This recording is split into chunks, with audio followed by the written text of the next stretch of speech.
ত্রয়োদশ জাতীয় সংসদ নির্বাচনে বিএনপি নেতা শেখ মুজিবুর রহমান ইকবালকে মনোনয়ন দেওয়ার দাবিতে কিশোরগঞ্জের নিকলি ও বাজিতপুরের 25টি স্থানে একযোগে মানববন্ধন করেছেন নেতাকর্মীরা।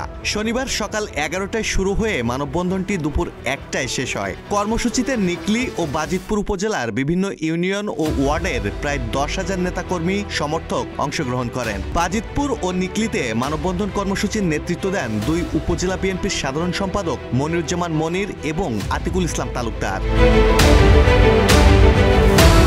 মাহমুদুল হাসান শাওন, প্রতিদিনের বাংলাদেশ।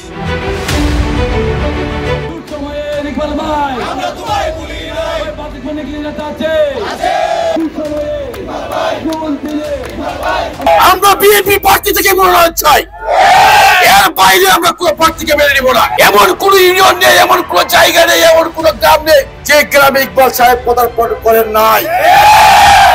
দলের নেতা কর্মীদের সুখ দুঃখ উনি ভাগ করে নিয়েছেন। কিশোরগঞ্জ 5 আসনের শেখ ইকবাল সাহেবকে মনোনয়ন দিতে হবে। বিএনপির সভাপতি দীর্ঘদিন আনন্দ সংগ্রামে আমরা নেতা কর্মীরা আমরা ওনাকেই পেয়েছি এবং উনি ব্যতীত অন্য কাউকে আমাদের বিএনপির জনগণ এবং আবহাওয়ার জনগোষ্ঠী এটা কিছুতেই মেনে নেবে না।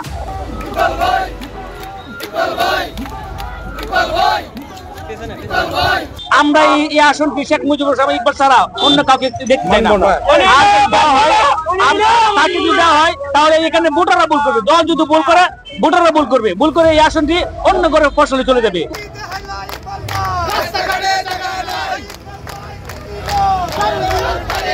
আমরা ইকবাল ভাইয়ের পাশে আমরা 17 বছর ধরে আমরা এই আন্দোলন করে যাইতেছি। আমরা ইকবাল ভাই যতক্ষণ নমিনেশন না দিয়েছি আমরা ততক্ষণ বন্ধ আমরা রোডে থেকে যাইবো না। আমরা ইকবাল ভাইয়ের জাল লাগে আমরা দরকার মরবো। আমরা এই পাবলিক আমরা শুধু ইকবাল ভাই চাই, আর আমরা কোনো বিকল্প নাই।